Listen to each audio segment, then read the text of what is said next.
Hey, this is Madeline Sklar. And Suze Cooper, and you're listening to All Things Audio. As ever, we will kick off with Twitter Spaces, Madeline. What's this first one that you found from Alessandro Paluzzi? Yeah, this is super interesting. So Alessandro Paluzzi, who we love to spotlight here because he does the whole reverse engineering and looks at things that are being worked on at Twitter. And this is usually before it's even being tested with people. It's usually just things they're working through. And they're working on 3D emoji reactions for Twitter Spaces. And he has a screenshot, and it looks really cool. I like 3D, like it has some motion to it. What do you think of that, Suze? Because I think this is super interesting and will just make for just a little more extra oomph to your Spaces experience. Yeah, I mean, I love these kind of rich emoji experiences. That kind of 3D animated version of the emoji, that's kind of emoji meets GIF almost. I love it. I mean, all the different platforms, all the kind of remote platforms that I'm certainly using during the day are making full use of this kind of thing. So, Asana, I get a pretty unicorn that rides across my screen when I complete a task, and it makes me happy. And I've even asked for them to send me more of them. So, if that's the sort of thing that these are going to become, then I think, yeah, it's a great bit of fun. The emojis are really important for engagement and interaction within the space with those that are listening while you're chatting. It's great to see the emojis. I love the emojis. It's good to see when someone's agreeing with you. You can see if you're making someone laugh, all those kind of things. And I think just working on those as kind of a bit of a richer experience, there's such a tiny little treasure trove of conversation in a way. But they say so much in such an easy way. So, yeah, I'm really excited to see what that might look like. And the other thing is, it looks like potentially they might be bringing back some of our old favourites. I mean, I've been missing the 100 for a very long time now. No doubt Hoselin has probably still got it on his dashboard and will probably chuck it my way in a moment. I'm sure we're going to see it at any moment, Suze. I'm sure he's getting ready to hit that 100 just to show us that he has it. But yeah, from this screenshot, I'm getting the impression that they're bringing back some of these previous emojis and some new ones. And I love seeing that 100 in there because many of us really gravitated to that in the early days of Spaces. Yeah, it's a great way to agree. 100%. I totally get you. I understand what you're saying. It's so much more than clapping. The applause one or the peace sign. That they're just slightly different. Isn't it strange how something that's an icon, its meaning is so important and it's so subtle depending which one it is. I love that. I just think it's very strange how that works in our minds, and I'm sure not everybody will append the same meaning to each emoji as well. But the other thing I love is that in that little board there that we can see within this tweet from Alessandro is that there are actually a few there that aren't necessarily positive emojis. So we got some thumbs down in there. And that's something that we haven't really seen much of. They've definitely not gone for those more negative kind of disagreement type emojis up until now. A thumbs down, I think, that's one of the lighter ones, I guess, for using for not agreeing with what's being said. And yeah, it's good to see it in there. I think we should have a variety. I mean, you know what I'm really waiting for? I've been saying it for all of our 58 odd episodes now, but I want to be able to choose the 5 emojis that we use in our space. As the host, that is what I'm waiting for. But 3D or not, I would love to be able to do that. Me too. I would love that as the host, that they would give us, you could have up to 5 and then you get to pick out of all the different ones. I think that would be we've talked about that before, speculating hey, this would be a great way for them to do it where, there's not overkill. There's not too many emoji choices. We don't want too many. I think if people have too many choices, it'll be hard for them to choose and they may not just do it at all. So I like just having a small set of them, but let us pick out of a bigger group. Another exciting piece of news on Spaces, something that, looks like they're working on, is the ability to schedule multiple rooms. I've only been asking for this for a year and a half. This would be so nice to have in this screenshot that Hoselin shared in his tweet. it gives you the ability to schedule up to 10 spaces at a time. Won't that be amazing to be able to just go in and schedule a bunch all at once? Yeah, I mean, not being able to schedule even more than one at a time at the moment is tricky. Those of you who join this space regularly might have noticed that today's space was scheduled a few hours ago, partly because my brain was still, I've been off, I've been away, all the rest of it.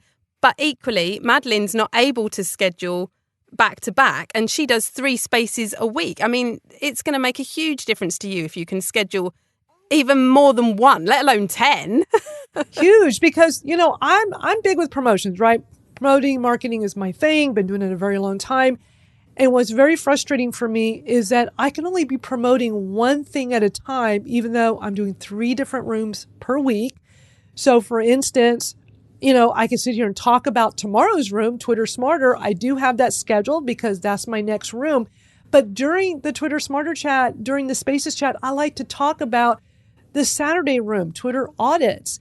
But I don't really say that much because nobody can go sign up for it. They can't go schedule it. They can't get the link. They can't do anything. And I always have to say, look, I have this other room on Saturday. It's going to be awesome. Would love to see you there.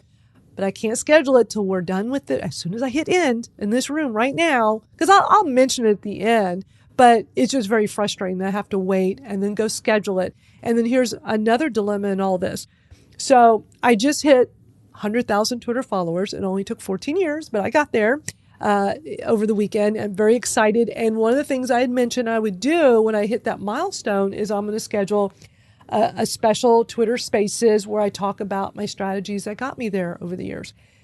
And I'm looking at my schedule going, okay, I kind of wanted to do it this Friday, but it's like, well, but how am I going to get people to come to it if my next room is Thursday afternoon? That gives me less than a day to promote it. How can I expect a good turnout? So I've been giving it a lot of thought, and what I think I'm going to do is schedule it for Monday of next week because I've got tomorrow's room. Then I have Twitter audits on Saturday. When that room is over, fairly early in the afternoon for me in my time zone in Texas, I could go ahead and schedule the Monday special Twitter Spaces chat, and that gives me several days to promote it heavily. And I feel like I have to really think about when I want to schedule something. And I'm looking forward to the ability to schedule multiple spaces because then it won't be an issue anymore. I'll be able to promote multiple rooms all at once. Yeah, and it's been something that hosts have been asking for ever since Spaces became a thing, really. It seemed like almost an oversight that you couldn't do that from the outset to schedule more than one. Exactly. So yeah, I'm glad this is something that they feel is important. They're working on it. It'll just be nice when they do finally make this a feature. So I'm waiting very patiently. Yeah, I'm gonna be very happy when that day comes and we can start scheduling multiple rooms. Legion's tweet is the next one that we are going to talk about. Now, I need to get my head around this one a bit, Madeline. So he says here that if you accidentally delete the automatic Spaces tweet as a host, the entity, otherwise known as Spaces chat to all of us, doesn't work and becomes redundant. So he's talking about deleting the main card once the space is finished, do you think? And that then loses the lot. Yeah, it sounds like he accidentally did that and noticed that the chat did not work and became redundant, like it's gone. So I just thought this was an interesting because I saw this tweet several days back and I thought, this is very interesting because we talk about how we like using the Spaces chat entity.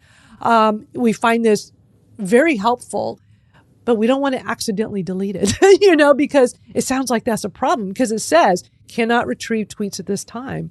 And we got people tweeting right now in there. We got 7 tweets in there.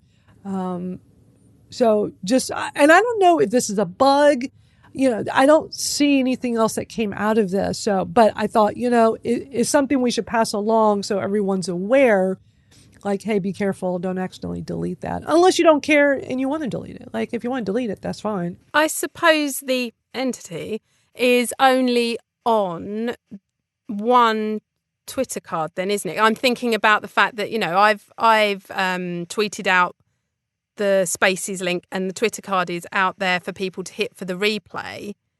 in lots of different places. But if you delete that, it's not the Spaces chat isn't on each one of those, or is it? It is connected to that. So, for instance, right now, if I tap on right now, the bottom right on 7, it's going to show your Twitter card, which automatically went into your feed when this room started. If you delete that, then yeah, it makes sense that all those tweets will be gone, because all those are just comments. They're replies to your original tweet. I could see where somebody could delete it by accident, because maybe when the room is over, maybe this is what happened to Legion. I don't know 100% for sure. But the newer part of this feature is, as soon as you go live, it puts that Twitter card into your feed. And maybe afterwards he looked at his feed and go, why is this in there by itself? It doesn't say anything. It's just a Twitter card. Well, if you go and delete that, then yeah, it's going to delete all those comments with it. And so I wish what Twitter would do is, when they put that out automatically, it takes whatever the title of your room is and put that as text into the tweet, or maybe has it say something like, tap here to be part of the conversation, just something. So it's not just plain with no text attached to it. Yeah, it needs to stand out from the other Spaces cards. Absolutely. I want to talk stations, Madeline. I know you covered this a little bit last week. Yeah, we just covered it so briefly because this tweet came through as breaking news while we're in the middle of this room, and Michael brought it to our attention. It's like, it's hard when we're in the middle of doesn't it always seem like every week, Suze, there's something breaking news with Twitter Spaces. I even today have a browser tab open I have a Twitter list with like Twitter Spaces, some different Twitter accounts, Matt Navarra. I realize what I need to do every Wednesday afternoon while we're live is to have a tab for that open so I don't miss anything, because it seems like something is always breaking news during our 1 hour discussion, and I don't want to miss it today. But that's what happened last week. This was like breaking news. And it's like, and sometimes it throws you off, right? Like we have so many things we want to talk about. We don't want to get thrown off. We want to make sure there's time for Q&A. Like we're trying to make this work. So we talked about it. I said, let's talk about it briefly, and then we'll discuss it more next week. And that gave me more time to take a look at it, gave you a chance to look at it. Because let's face it, when you're in the middle of hosting or co-hosting a room and all of a sudden something new comes in, it's kind of hard to get out of that mindset you're in of running the room and go look at something, try to read it and understand what it's all about so you can talk about it. It's hard. You definitely can't read and host and have an opinion on something all at once. It's another talent that you need to try and glean as you're hosting these spaces.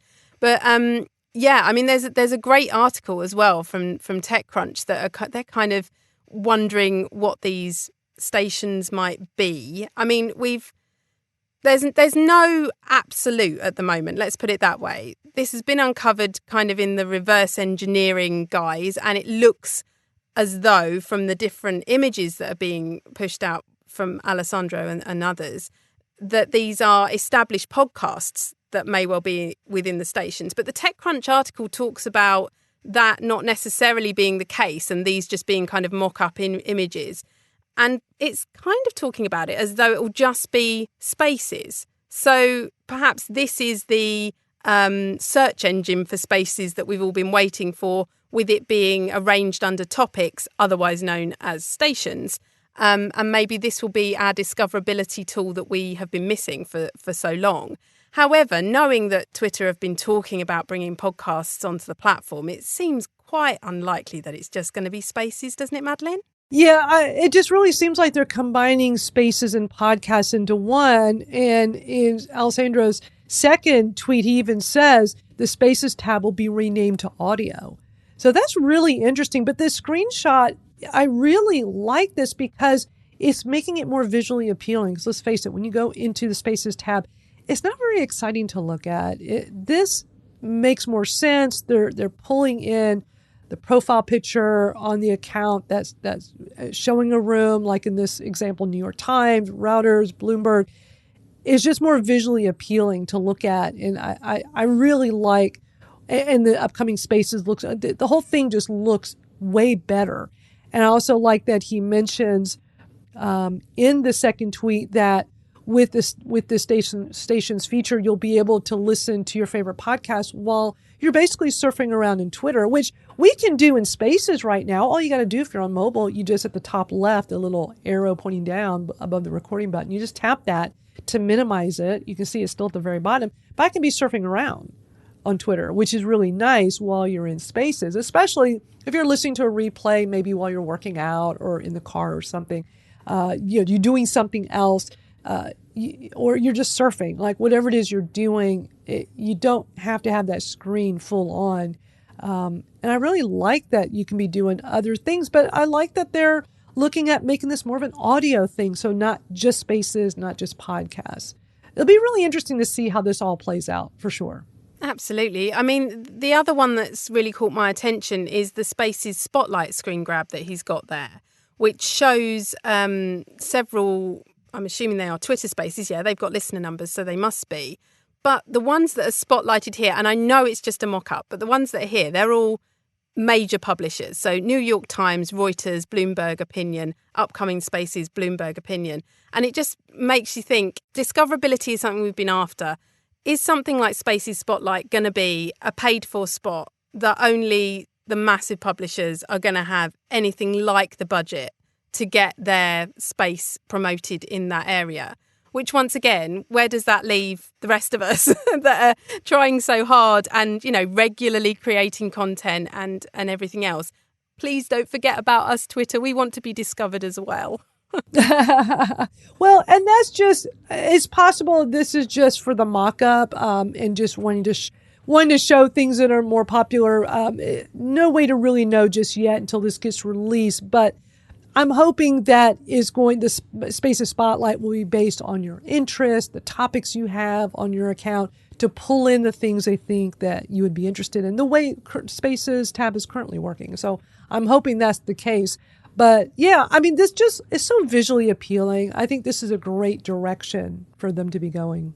It's really interesting. In the TechCrunch article, it actually says Twitter stressed these images, which hail from competitive intelligence firm Watchful, are inaccurate and outdated. We're told they represent only an initial version of the new experience it has in the works. The company asked us to withhold publication for that reason, but we declined. TechCrunch often covers new products in their early stages. That's really interesting, isn't it? I mean, Twitter have basically said, oh no, don't use those because everyone's going to jump to the conclusions, and we're still working on it behind the scenes.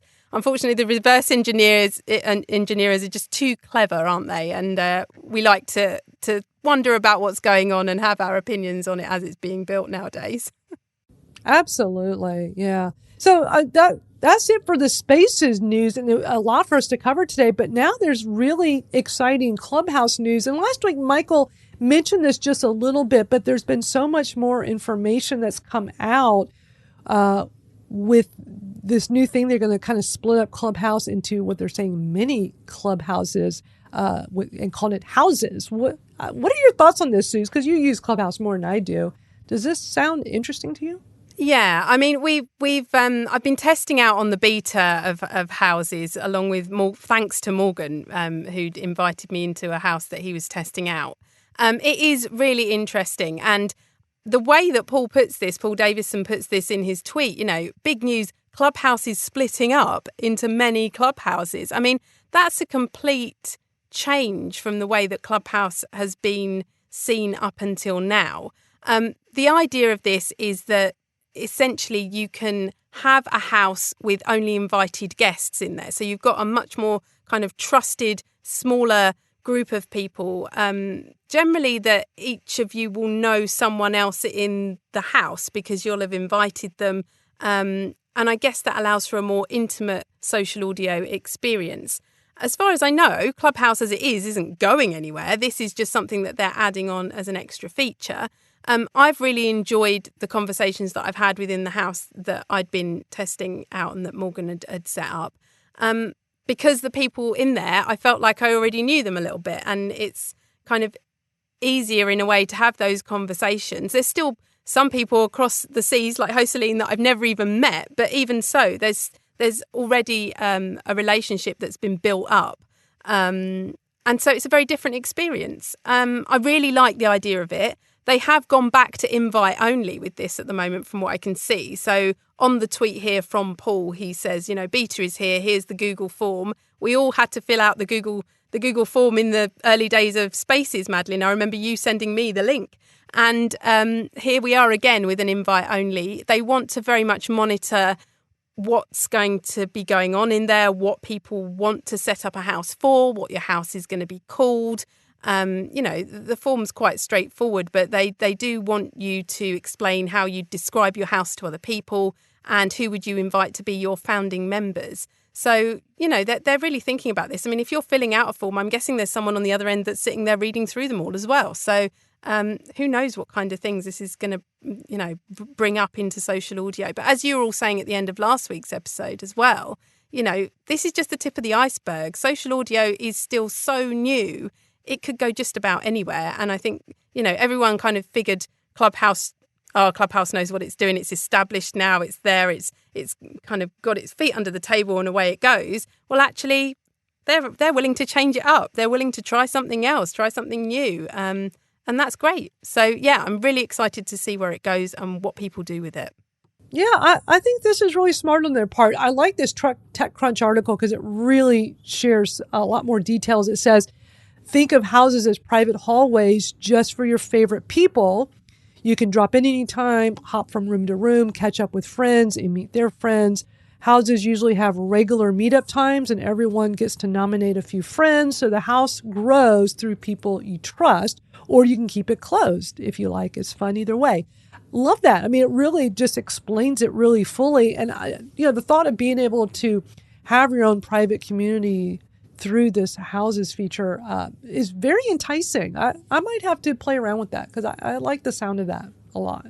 Yeah, and if anyone's, interested in it, the Paul Davison thread, it's a pretty long one, but it's really interesting. He talks about when they set it up, two of them launching Clubhouse in 2020, built in a few weeks. It was scrappy, it was one room, community of friends talking and sharing ideas. It's a great thread to just read through and think about where it's come from and now where it's heading. So, all good. It's great stuff. Absolutely. When we get to the top of the hour, we're going to go do a test. We want y'all to come join us for LinkedIn Live Audio as we give it a little brief test, little go there, right? We're just, Suze way over in the UK, so it's nighttime there. So we don't want to take too much of her time. For us in the US, it's only afternoon. But when this is over at top of the hour, we just want to real briefly try it out, play with it a little bit, press all the buttons. So we hope you can join us for a few minutes. So when we transition, I have it set up and the link is here in this tweet. But Suze, I'm surprised that it doesn't automatically pull in any kind of image or turn into a Twitter card. It's just the plain link. So they could do better. Yeah, it feels like it's all still very foundation over there. Yeah, all still very new, all still very building on things. I mean, I'm repeatedly hearing how this has been rolled out. I'm still sat here not able to do it. I have creator mode on. I've been in touch with a creator manager at LinkedIn. I don't know what I've got to do to get the LinkedIn audio events on my profile. And I think probably the problem here is that it doesn't look like I spend a lot of time on LinkedIn. I don't generally post over there very regularly. However, I am on there every single day. I just don't tend to have the long form post or the time to write or think about it. So I don't post over there. Interesting. That could be it. Who knows? I mean, if I had LinkedIn audio events, I would be spending way more time over there. So they're missing a trick. Right. Exactly. Well, here's what's interesting. I'm like the opposite. I don't go into LinkedIn very much, but I make sure some of my content gets put over there, and I do have, some help with that. So, so my account does come off very active with content, but I'm not in there networking all of that often and just going in there to see what's up. So I don't know if that's what it is, like you're alluding to, or is it maybe just US only right now? I'm wondering that. I really feel like there are more people in the US, I think, that have got access to this. So whether or not the kind of tech press is saying that it's been rolled out to however many hundreds of thousands of users, I still think LinkedIn, like all the platforms that are if you like, bolting social audio onto something that's already established. They're being very careful to do that because they don't want to knock over their platform completely. People rely on this and they use it every day. They don't want to lose what is the nuts and bolts of the actual platform itself by adding on this new feature. So I still think it's relatively slow in happening. But certainly, you know, I've got a new venture on the cards in the next few months. I'm definitely going to be spending more time over on LinkedIn, and I would love LinkedIn Audio to be part of my strategy for promoting what I'm going to be doing. So it's a real shame that I can't even butter up the guy that I'm talking to on the creator manager, who's based in London as well, you know, and no, even he's not being able to help me at the moment. But I can't wait to jump over there after this. I think it's going to be good fun. Good fun to do. I think it'll be fun to try. My only concern is because I've never hosted, I did go into Hosteline's last week, but because I've never hosted, you know, I follow all the instructions. I have the creator account. It let me set it all up. But I don't see a way to start it. But in the instructions, it says when it's time, you know, like to start the audio event, it says as a host, you can start your audio event up to 15 minutes before the scheduled time for pre-live preparations. Click on join on the events page. So I don't see join. So what I'm assuming, and I hope this is true, that once 15 minutes before the scheduled time, all of a sudden that join button is going to show up on the page. I hope that's how it'll work. Otherwise, I don't know how to get in it. So we shall see how this goes. We got some people here that want to speak. Suze, first up is George. Hey, George. Hey, how are you? Quick remark about LinkedIn and then a possibly historic moment. The deal killer for me with LinkedIn is no recording. That's the one thing that wasn't mentioned. Just wanted to call people's attention to that. I would be using it, but no recording on the platform. I mean, you know, there are many other ways to record it. I do record it through Otter and other ways. The bit of a historic moment is on Saturday. I hope I get this straight. On Saturday, I'm told that we had a historic moment. We simulcasted a bunch of basically Jason's friends from Bunsen and Beaker, invited a bunch of spaces, very experienced moderators and facilitators to all come together. We called it the Conversationalists, and we discussed how our differences make us stronger. The historic moment was that it was simulcast. It was conducted on Spaces, but simulcast on LinkedIn, Wisdom, and Clubhouse all together. We had a host on each one of those. People participated from all of them. I was given the honor of moderating it in my interactive mode. So that's also serves as a demonstration of the interactive mode. So it was back on Saturday. I think I'll put it up in the nest if you'd like me to. Well, thank you for sharing that. Yeah, that's great, George. I don't know. Through our knowledge, I don't think, maybe Michael knows, because Michael did the Clubhouse version of it. But I think it was the first time all four of them were involved in a simulcast together. Thanks. Yeah, I think this is Michael. We're just real fast so you can pass it to whoever's next. I think Jason has done his science programs on all four, but this is the first sort of conversation sort of program that he's done. And it worked out okay. I mean, for four platforms, it worked out okay. Yeah, sure. Definitely did. Yeah. And I see Maria has her hand raised. Hey, Maria, how are you? Hi. I was just getting ready to add to the chat again. I keep adding in there, and I had some things that I wanted to say, although I was happy to just leave also. Anytime I'm in a space here, I am more than happy to just be in the audience as well. And I think that's something that's really coming through for me lately more than ever. A lot of people are vying for the mic and trying really hard to be hosts and offering such fantastic information. Couple of things I wanted to add here, and you can see from the chat that I've been dropping stuff in there. I have been kind of frustrated with the chat feature. I love what you guys were talking about. Yes, it's hard to find the chat again. And I think, ding, ding, ding, you're figuring it out. I did go to Susie's original post of this room, this space here, that does reflect the chat. I did share it over to LinkedIn because I'm starting, just like here on Twitter. I've been on LinkedIn forever and I never use it. But now that the audio is over there, I'm getting more active. So I bounced it over to LinkedIn. It does carry the chat with it over to LinkedIn. After a space is concluded, however, I still have been having trouble finding the chat.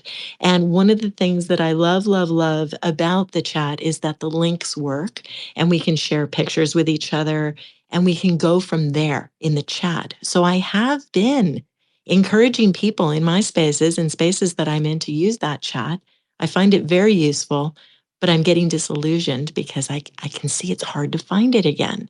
So I'm starting to share my own contributions to the chat over to my Twitter page while spaces are happening to try and preserve them. So you can see those kind of shares in the chat there if you like.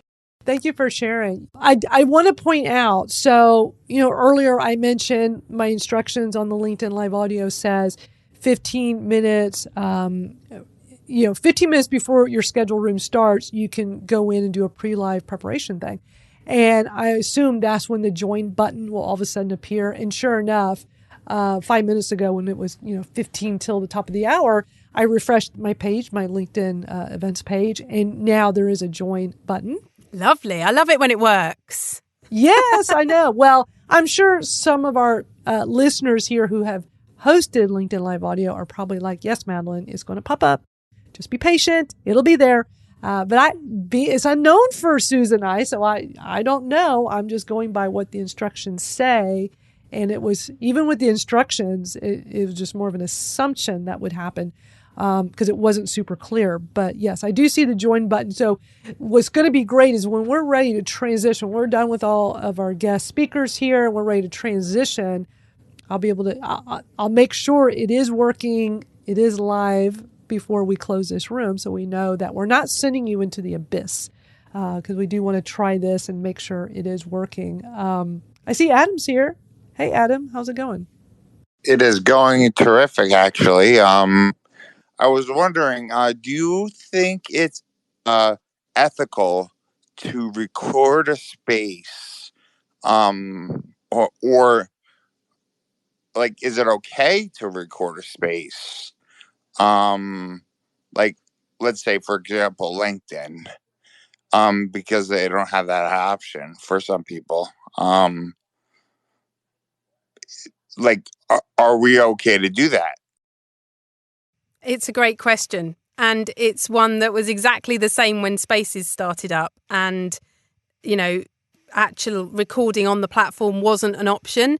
But certainly one of the first things I wanted to do when I understood that Spaces was a thing was to capture whatever it was that I was going to be doing over there. And so recording for me, I bought every cable. I tried to work out every setup I could to try and grab it.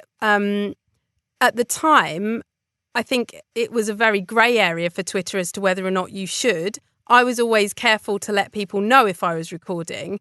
And to be honest, in the very early days, I was literally spinning up a space, grabbing a friend and saying, look, can we just have a quick chat on here and see whether or not I can record anything? I wasn't really doing anything or getting anybody into a space particularly. But that conversation just moves over to a new platform that starts out in the same way that Twitter did and doesn't have its own native recording feature at the moment. As I say, I feel like they're very tentative. They don't want the platform to fall over. They're not going to add loads of features all at once. I can't see that they could go for too long without adding some form of replay recording or something like that, because all the other platforms have got it. Whether or not it's the right thing to do, when we skip over there in a minute, I'm going to see whether or not my setup works over there. But I will be very clear with people, as I am with all things audio each week, that if you speak, you might be recorded. It might be included in our podcast. Equally, if someone joins after I've said that, they're not necessarily going to know that over there. So, yeah, what do you think, Madeline? What are your thoughts? Yeah, I think it's important to be very clear that you're recording for sure. Make sure everybody's aware. But yeah, I think it's okay to do as long as people know what you're doing. That was why I was so scared when the recording button disappeared during that experiment on the iPhone, because that actually allows people that drop in when you're already in full flow and going, and you've already said, you know, your disclaimer, you've already said you're recording. At least here, that shows all the time, because it's being recorded by the platform, that is being recorded, and everybody understands that flashing red dot symbol and the REC to know what that means, that somewhere it's going to be recorded. I mean, of course, as with always with this conversation, everybody who speaks in one of these social audio spaces should always be thoughtful of what they're saying, and the fact that it is probably being recorded somewhere for the platform, even if it's not being made available to the host or to those who are in the space or the audio room at the time. So, you know, that there's the other side to that as well, that, you know, you've just got to be aware of as someone that's participating in one of these live spaces and rooms. Yeah, transparency is important. That's really the bottom line. Being transparent, super important. I see Maria has her hand raised. When you're talking about recording spaces, I wanted to talk about that just for a second. I feel like I'm definitely, just what Sue's just said, everybody needs to assume they're being recorded. It's just true. Somewhere out there in the world, we could be recorded. So just like she said, I think put good stuff out there. I do have to say, when I produce audio content out here on social audio, whether it's Clubhouse or Wisdom or what have you, I always do it very, very intentionally. I do not have time or energy to be on a 2-hour social audio thing. Normally, I won't say that. I never do that. But that's normally what I do not host. I go in there and I go, boom, I want to offer some value. So I love live conversation, and that's great. But with LinkedIn, for instance, the idea that it's not being recorded is a plus for me. That is attractive to me. I like that. And I was just talking with Simon Hodgkins earlier today, in fact, and he and I were both agreeing, for coaches, for people that are trying to network and establish relationships with people out here in the world, sometimes we have to admit that when it's not recorded, it is a little more relaxed. And if you're trying to sell your information and get clients, sometimes you just want to use this social audio as a teaser and have them come back to you if they want to hire you. Oh, those are great points. You know, Simon was really like, you know, why would you give away that much stuff if you don't need to? Obviously, people are writing books about how to use things. People are having clients. People come to them and pay them for their time. Like Michael does. You know, you can go to Michael Sterling and you can hire him for 20, 30-minute time, an hour of him to just talk with you about your mic and your particular situation. It is hard in a space, in a social audio situation, to dig in really deep. You want to absolutely establish credibility with the people that you are in a room, in a space with. But on LinkedIn, if there is someone you want to hear speak and you know it's not recorded, you are going to take the time to go to that live. You're going to make the effort. So there's that to it as well. So I just wanted to pipe in with those thoughts. Well said. Love that. Michael, hi, how are you? Hello, Suze. Good to see you. Yeah, I came to the stage because I was going to chat a little bit about houses, Clubhouse. It's sort of, for anybody who's experienced Clubhouse, I think this is going to be the next chapter of Clubhouse. And it certainly is a different take on social audio. I mean, it still uses a room, kind of like this that we're used to, but everything sort of surrounding that and the way the community comes together is a little different with houses, and I like it. Now, a couple of things when it comes to news. As of yesterday, there was another wave of houses that were opened up for the beta program, and I was actually one of those who got a house. So I spun one up today, and am slowly getting some people into that and learning the ropes and so on. But houses are a really cool way to connect people together, and none of the rooms in the houses are recorded right now. But I mean, I think that's a potential in the future. And they're also saying that they're looking at ways that Clubhouse can help house founders to monetize the houses, maybe have paid subscription memberships and so on. So that's all down the road. But right now, people are still getting houses. There was, like I said, another wave yesterday. They have limited a membership for the houses to 500 people right now. Because one of the things that they found early on was that they opened up invitations to people, and it sort of snowballed out of control exponentially, because you'd have 10 people who each had 5 invites, and they'd give out the 5. And so then you'd have that, and then they'd all have 5. And so one of the things that the co-founder of Clubhouse, Paul Davison, said this week is that they learned a lot from that first wave of houses, that they need to figure out ways to scale them in deliberate and meaningful ways, instead of them just sort of ballooning out of control and then it's just a mess. So they're capping it at 500 right now. I do know of one house that was released yesterday that already hit the 500 member mark. It was at 500 today. I left it to free up a space.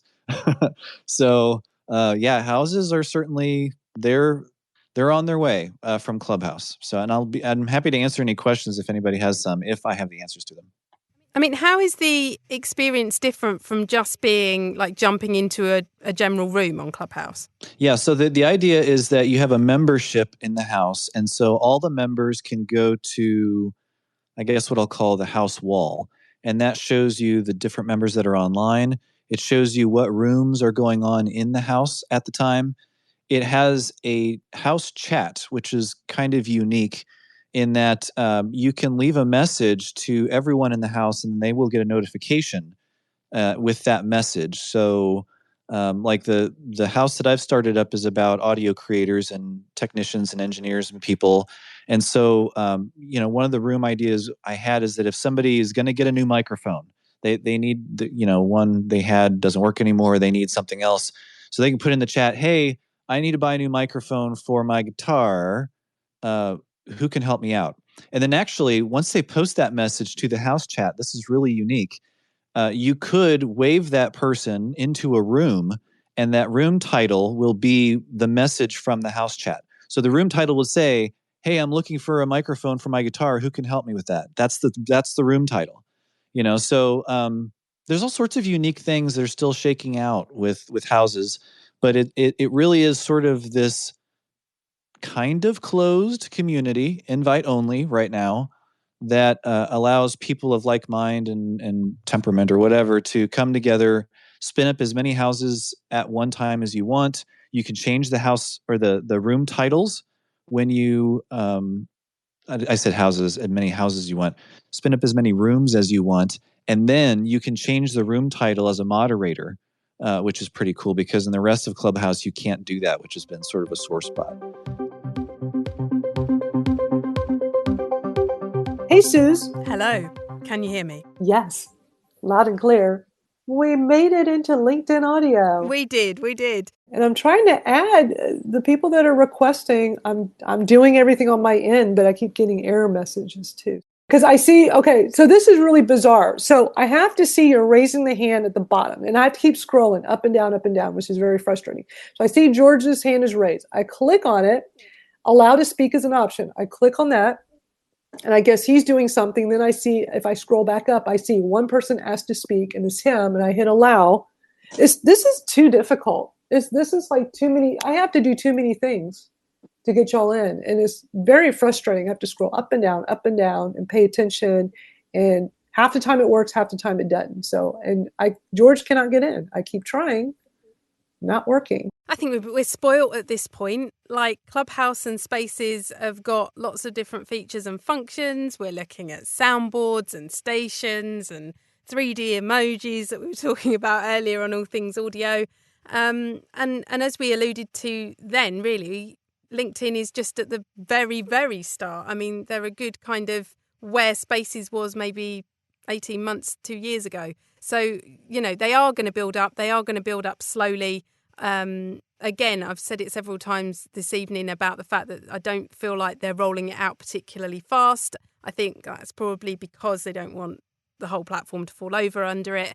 And but I think there's frustration that's built there because we go to any of the other platforms that we've been using and using regularly, like at least once a week, in your case, Madeline, 3 times a week over on Twitter. And, we've got everything at our fingertips, and there's a juggle to do, but it's a juggle that's manageable. You can have a co-host to help you. You know about the recording, all of those kind of things. And LinkedIn's still very much at the start of its journey with it all. So I'm willing to strap in and see where this goes and test it out and use it as it goes and be frustrated by it. If they would give me access to host, I would be willing to do that. But at the moment, it's just not even an option for me. But I'll try and join as many different audio events as I can. I know Michael de Groot, who's one of our fabulous supporters over on Twitter for all things audio, is setting up a regular LinkedIn audio event over here about audio events. And I'll be joining that as often as I can. And obviously Robert Hanna, who we've had on All Things Audio, has been doing very much an independent town hall job for quite some time. The thing that's missing for me is LinkedIn. Like, where are the LinkedIn staff and colleagues? We're so used to hearing from Paul and Rohan on Clubhouse and listening to Danny and the other guys over on Twitter. And there's not really that presence over here, and I think that is kind of missing. But yeah, let's see where it goes. I'm excited for it, and I'm happy to keep us all up to date over on Twitter Spaces.